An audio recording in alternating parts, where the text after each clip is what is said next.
right? We spend anywhere between 4,500 and 5,000 a week. How much are we losing in opportunity cost by not having them? I work with one of your competitors and we hit about 6 to 7x every week. So what are you struggling with and how can I help you? Well, we're basically it's always just brand awareness for us is a big one, and then we could definitely micro down on all kinds of stuff. But trying to create a brand across at least across the United States, it's a bit of a task. So we're just looking at the best way to build that, like through just create some brand equity, get people behind the brand just more and more, just how to make that bigger. Okay. So we're not really focused on the sales side of it. You want to focus more on the branding side and the No, reach. no, I think sales and branding are pretty close together. You know what I mean? The more people buy the products, the more people see it, the more people can, you know, it's kind of, I think they go hand in hand a little bit. I mean, you know better than me, but that was kind of I mean, we can do direct sales. So for what we do, like our main focus was going to do through distribution, then through jobbers. So obviously wholesale distributors, they're going to buy from us and house the product, and then they're going to push it out to retail stores. And then we were going to support those two guys, mostly distribution. And then if some people want to buy direct from a wholesale standpoint as a jobber, then we'd love to do that. And then thirdly, for us, would be retail on our own, like our own factory site. But I mean, I know that there's a weird spot there, right? Because we have to convince distributors that we're a brand worth stocking. Then we have to convince jobbers that we're a brand worth showcasing.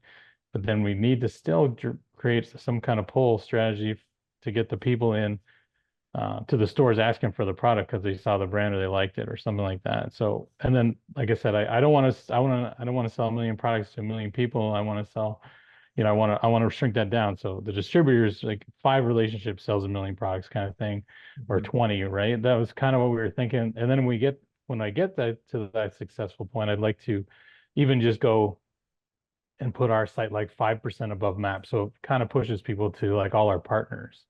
But I mean, right now we still got to get people experiencing the product and talking about the brand. So I'm kind of in a weird spot that way. Like everything's going well. It's just, obviously we would like it to be bigger.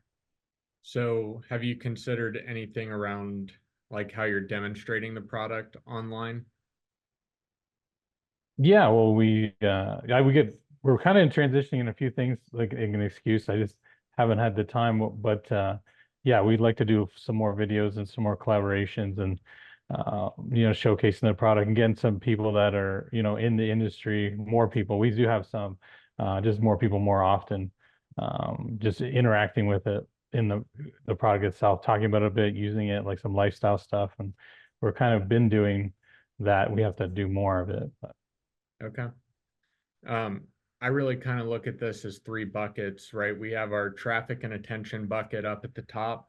We have our demonstration bucket in the middle, and then we've got our monetization on the bottom.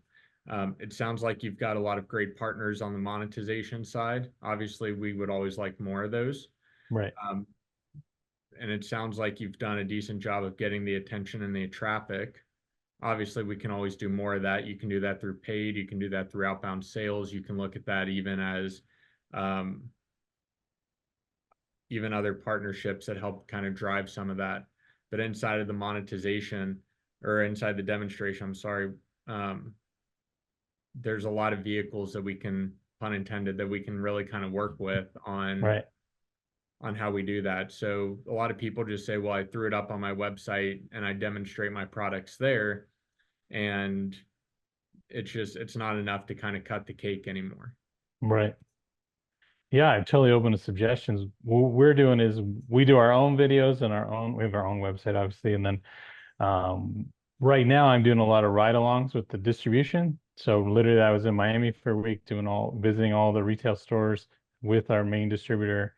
So I was doing show and tells with all their staff. It's more of a deep one versus a wide one because you're Right. just all the footwork. But we do that for a week. We're going to like Missouri on for next week, so I'm going to do that again.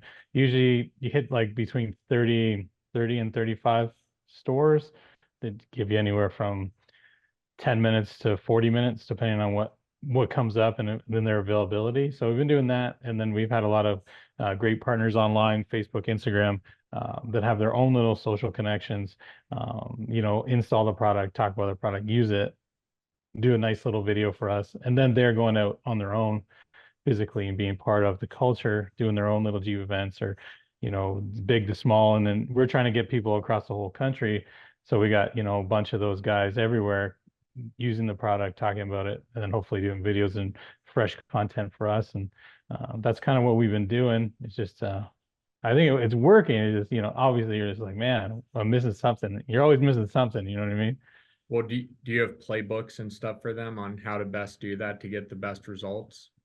No, honestly, I don't. I mean, some of these guys are like, that are their own like video guys in the sense. So like, I'm not a video guy, so I don't know. I let them roll with it. You know what I mean? And then if I see something or if I see something like, oh, it'd be really great after the fact, could you like maybe do X, Y, Z?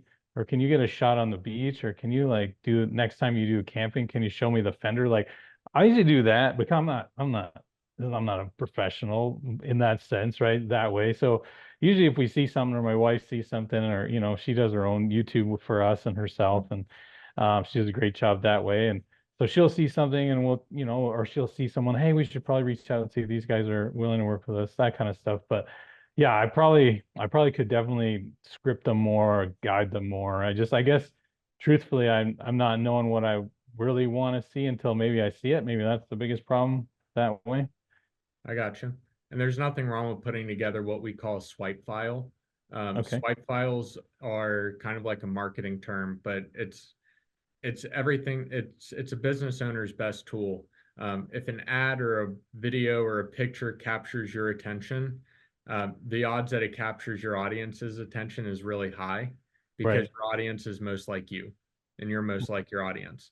So if Right. something captures your attention and really sucks you in, it's good to kind of keep a save file somewhere, either on your phone or in a Google Drive or somewhere like that, that's really able to um, kind of be that house that everybody has access to. So then they know, hey, not only do we have our brand guidelines in here, but it's also like, hey, if you're going to kind of pull and copy and duplicate from this stuff, here's what we know captures attention, at least of our team, and here's kind of the best formats of how we like to see it. Okay. Yeah. Probably have to work on that. I want to get back to the distributor side because I think that's really interesting. And you said, it's better to kind of sell one to many at that point, right? Right. What are you doing to acquire those additional distributors, or do you have all of them already?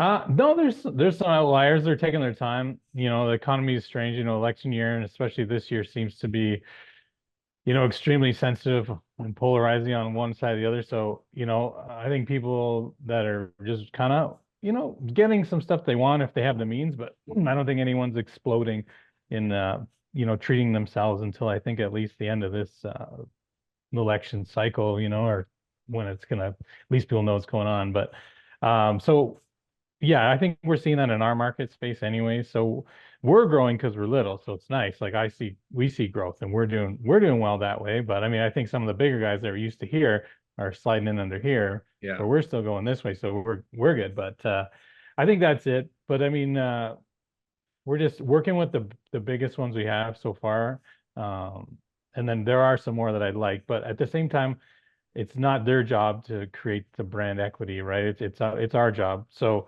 I understand when they're like, oh, you got to get more X, or maybe you got to get, it depends on how their metrics. Like if they go just look at the Instagram page and we have like whatever, I don't even know what we have. Let's say 5 or 6,000 or something. Maybe they want to see 30,000. Like, or maybe Sure. they want to see more people when they walk around shows, or we've done a lot of industry collaborations too. So if you just to validate us through the industry, well, I mean, I made a lot of friends over the last few years, like just doing all these big retail shows. And, so there's a lot of way bigger brands than I have that are running our stuff in collaboration, like non-competitive parts, right? So you go to like, I mean, I don't know who's going to know who they are, but let's just say Rock Crawler is a really big high-end suspension company. Like they'll run our hood latches or they'll run our tail lights, non-competitive parts. But it's like, oh, well, if Rock Crawler can run this stuff, it's definitely good enough for me, or Fab Tech, or Warren. Like we have a whole gamut of those guys. Um, but yeah, so we're just trying to convince the distributors, but I want to make sure that they get the pull through they want too, right? So that's kind of what the roadwork's about, is just, you know, maybe some of these shops, shops get it stuck in their ways, they're going to recommend their three favorite flavors, so if we can go like, hey, there's a new flavor, it's, you don't have to brush your teeth after, kind of thing, like that's kind of what we're trying to do, right? So that's the one that's going to take all the footwork. um so yeah, so I'm not too worried about getting other distributors. I think I'm really happy with the partners we have. We definitely want more distributors, but I want it to be, it's another fine line, right? Like, these guys took a chance on us, and we're putting the work in to make sure they sell our products. Um, and then, do you go and get more of those guys, or do you just kind of like double down on the guys? Because some people, maybe they had a bad experience with distributor X, and they're like, I'm not buying from that distributor. I only buy from Right. XYZ. And if I'm not in XYZ and they don't want to buy direct, because we make direct a little more difficult in a sense, from where you can just go on the internet, pick one fuel door from a distributor, and it comes there the next day on the truck. Cool, right? But you got to buy like you got to buy a couple pallets of us 4 times a year to get the direct, right? So, and then I don't want to lose that sale. So it's kind of half and half. I guess the thing I'm trying to do is just be fair to everybody. Like, if I do road work with this distributor, I'm happy to do road work with all the other ones. And if I give inside guys a spiff and outside guys a spiff, I'm going to give all the spiffs. So if anyone's ever talking in the industry, it's like Ryan was fair. He went out with everybody. Everybody got the same kind of deal. And I think that's the way I feel like I should do it. I don't know. You're always second guessing yourself, right? Yeah. But on that same side, how much are we losing in opportunity cost by not having them be able to get it directly from you? Because ultimately that is where part of the brand can come from, is that one off or two off that leads to more purchases over a longer period of time. As a jobber, you mean, like as a store trying to buy us wholesale? Yeah. Well, yeah, I know, but if I just sell you onesie twosies, it's tough on distribution, right? And they're Yeah. they're gambling against you. I mean, we'll still sell retail, and we sell retail at MAP for now, right? And then if I do a sale on the retail side, I discount back through jobber and distributor, so everyone can maintain a margin, right? I just want to make sure that they know that's fair. If there's like an overstock or something seasonal where it's hot, I want more people to have it. If I do a deal, I'm doing everybody a deal. Um, if you're an existing customer, like existing from the beginning, you know what I mean? And you're like, hey, Ryan, I need like a fuel door for one of my guys. So I'm like, yeah, no problem. You know what I mean? But I just wanted to, like, I don't know, I guess one of my mentors, or my adopted, me and stepdad, Scott, he had a really good success, like epic success in the same industry. He sold out for big dollars, and he's a smart guy, and really does it. He did an awesome job. And so he's been really kind to me, and, taking me under his wing, and, taught me some things. And I was kind of running the multi-million dollar Scott playbook. You know what I mean? I figure if that guy did it right, I'm gonna, so that's kind of it. Is like, distribution is the key. Make sure you treat your distribution like gold. Make sure you treat your jobbers like gold. Obviously, treat your retail customers like gold, but just have certain lines in the sand, right? Um, I think the short play, yeah, for sure. If I lose a few deals, it's like, shitty, but you never know. But I mean, if they can get it through distribution, and the distributors are like, we're getting a lot of meat on the bone for everybody.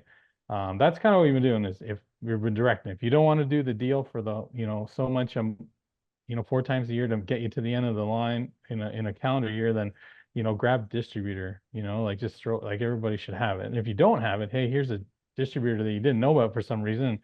I mean, I think it benefit them in a lot of ways. So you wanted to talk more about brand. Um, what do you want people to feel when they experience your brand?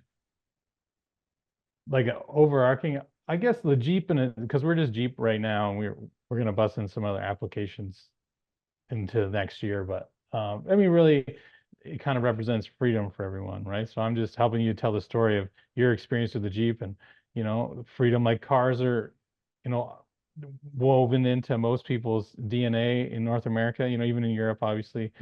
But so I'm just kind of helping you tell your own story with your Jeep, and like, just inequality, and like, doing the right thing.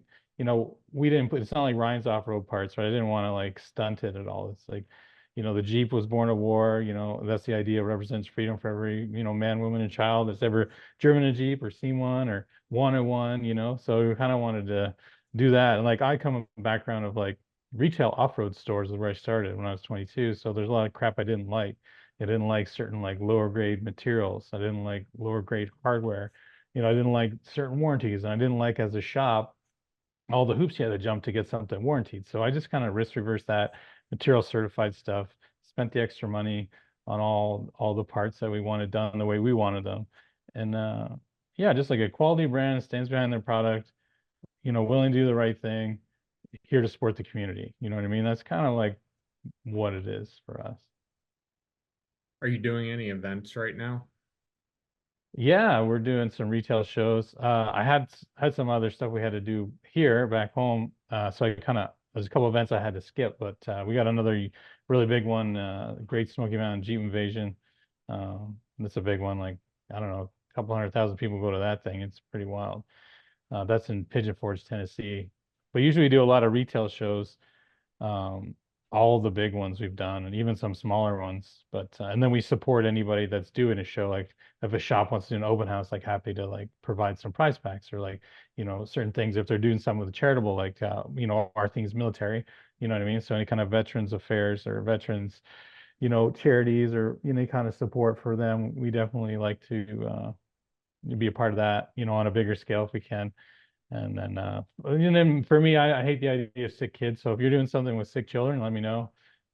Happy to help that. I don't know, being a dad bothers, that's the worst part Yeah. about being a human. You know what I mean? It's like, you're just like, oh my God. So if I can help, sick kids, that's something I'd like to do. But yeah, lots of retail shows. And then forward to this, I'm going to split up my time between doing distributor ride-alongs and retail shows, and then obviously developing products and doing product launches and stuff. But Have you ever considered doing your own event? yeah, yeah. Well, we have these cool coins. So we have like Alpha Squadron coin. It's like a gold coin. I didn't actually think of it to bring one out on the thing, but anyway, so that's going to be like someone who really just bleeds for the brand, like comes to the shows, sets up, like helps like crazy, doesn't ask for anything. Like those are kind of like earned coins, and to create like its own little club. And then Mhm. we're gonna do like like a 5-day trip to Moab or something like that. You know what I mean? And then we have a brigade coin, which is kind of like anyone that really loves the brand and they bought a bunch of products and just goes out above and beyond to just kind of get on the microphone for us. Everyone gets one of those type of coins. And then I think once we're doing a big move and a transition here, so I think once we get settled, then I think we plan like a really cool event, and then see how well we do. It'll be something, I think, where it'll be more trail oriented, like some sort of an adventure, like a 1 or 2 or 3 day kind of thing. And do the food, do some prizes, and then we'll, obviously we'll do some no merch, like special merch for the day or the event, all that for sure. Great. Now what's your outreach plan for that?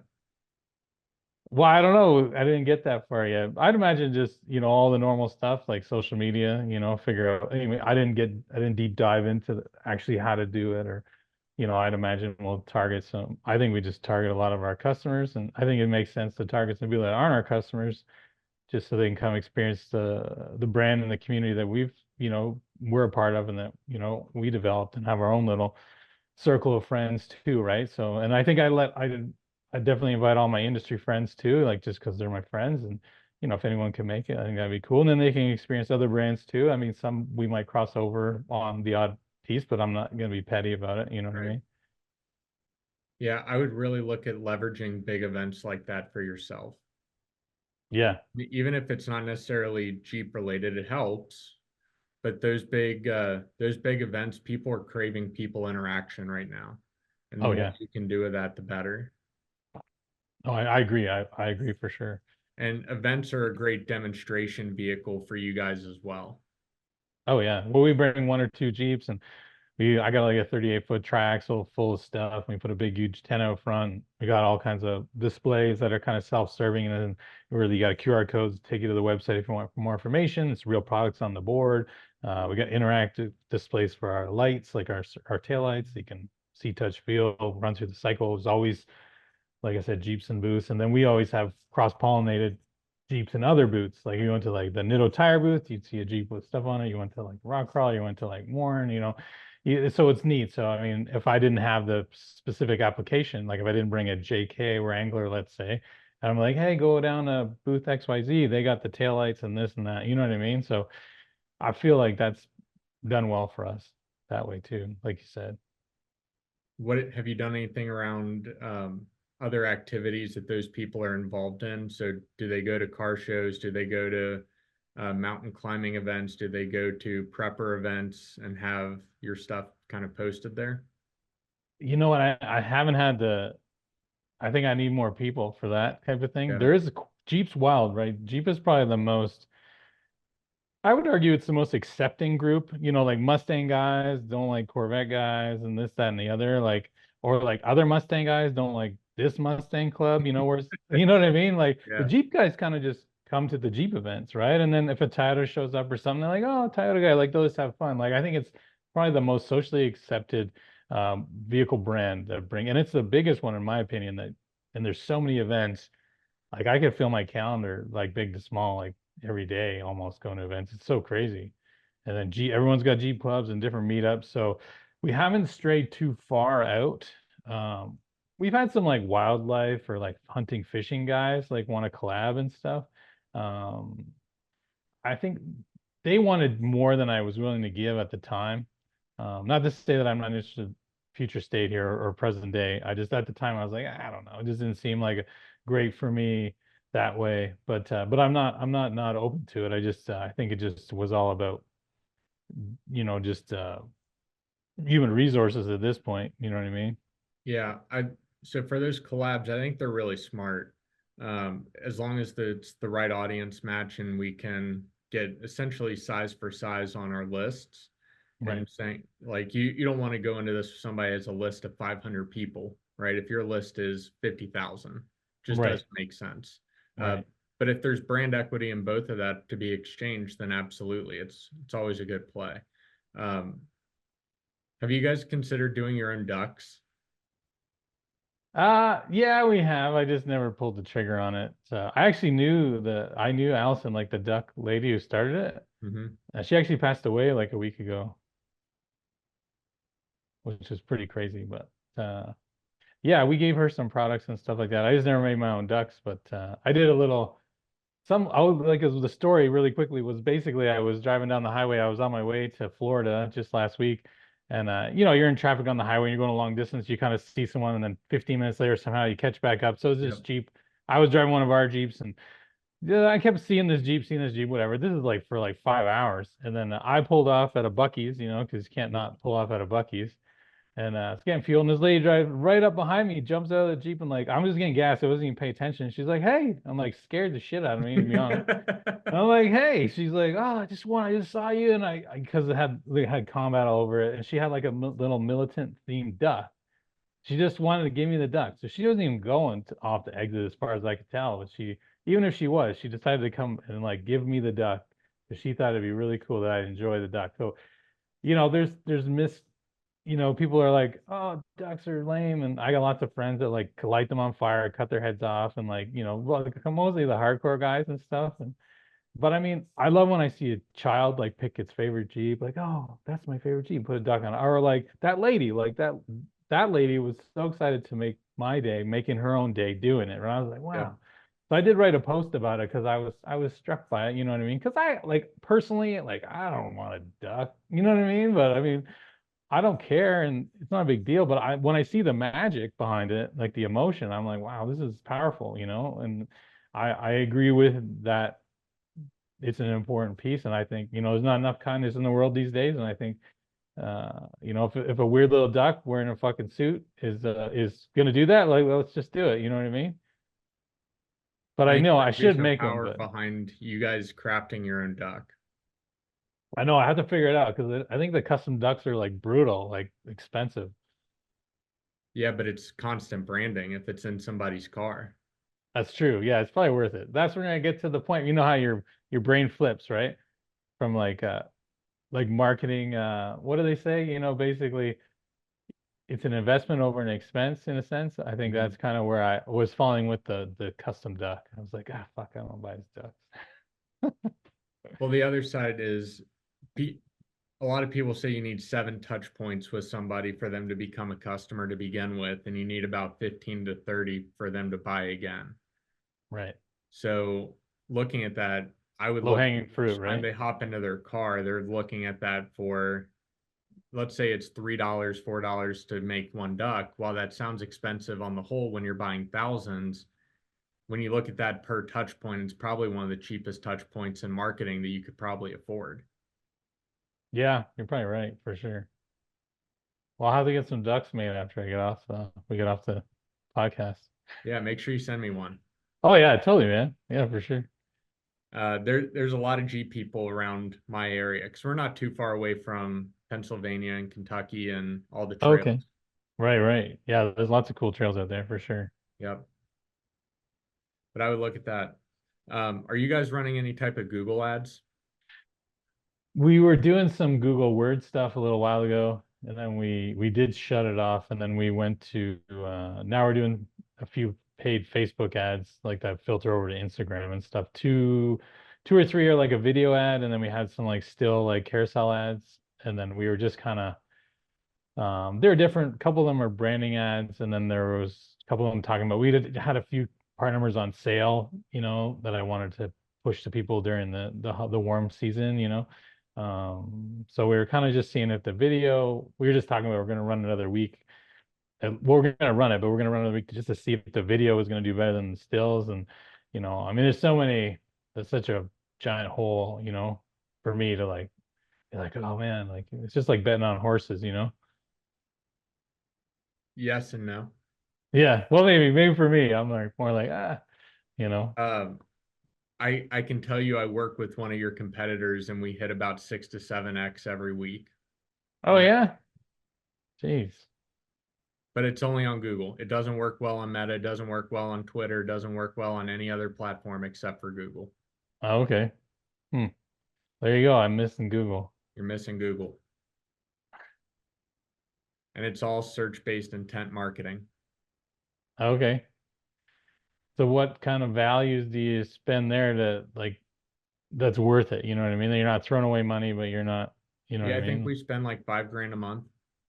And Okay. they hit anywhere between 6 to 8x every month with that. It took us about a month and a half to get that up to scale, and it's been consistent ever since. Wow.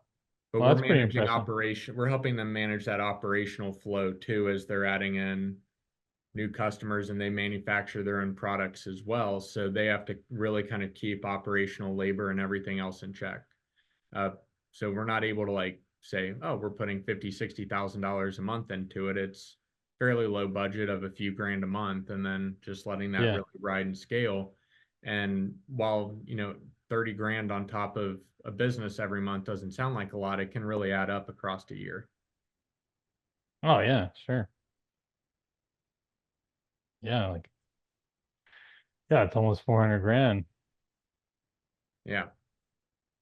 But if you're scaling it, like if you're getting that conversion. Yep. It's the Hmm. important part of it. Otherwise, you're Yeah. just putting some money down the drain. Yeah, yeah, exactly. That's what I gotta avoid that part, you know what I mean? Well, cool, man. Anything else I can help you out with? Well, now my whole brain went to the Google, you know what I mean? I just went Googled, kind of like, yeah, we will have to talk about a Google strategy then. It's uh it's very lucrative on that side. And it's mostly because people are searching for these parts. And if you guys already have a strong brand reputation in the marketplace, it just makes it easier. Yeah. I guess I just wonder if the brand's strong enough. I mean, we sell stuff every day and we do have some support distributor wise and jobbers, but I just meant like, where is it big enough? Does it matter? Do you try and just build it? You know what I mean? Or do you just, you know what I mean? When is the right time? Do you wait and go, oh, my brand's not big enough, or it is, or it isn't, and you try it anyways? That's kind of I guess that's kind of what I was thinking just now. I don't think there's a size restriction on it.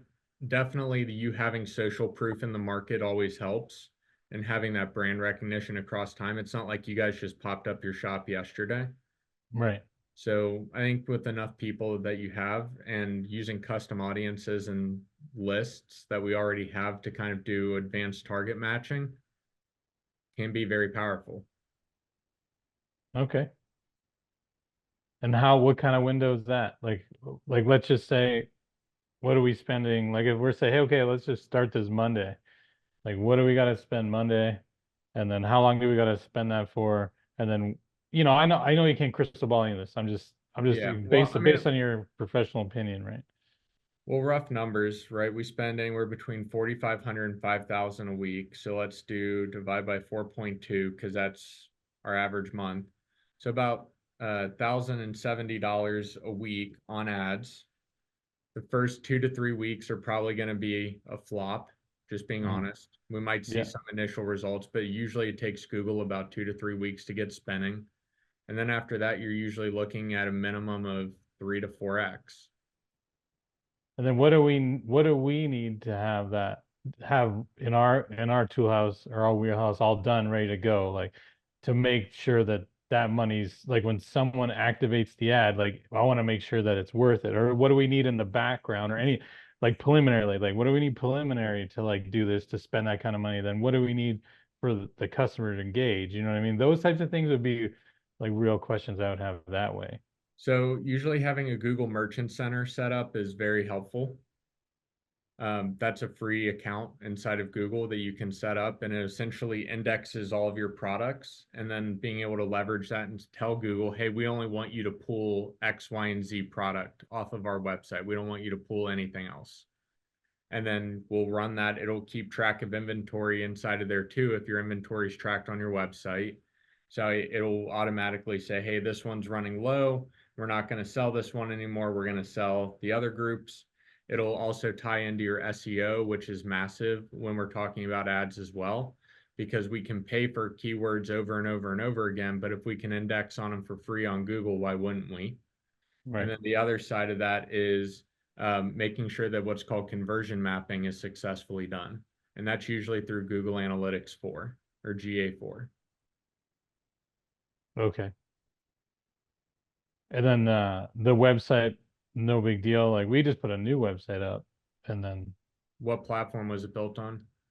I think it's still on the Shopify. Shopify, that's great. Yeah. Okay. Cool. Yeah. Well, what's the limited amount of money, like the least amount of money you would spend that'd be worth the effort? Would it be 500 a that week. 500 a week would be the least amount? Yeah. And then how long would you have to run the 500 for ish? I know this is all just whatever. And then you could go, okay, well, we ran the 500, we're getting a few bucks.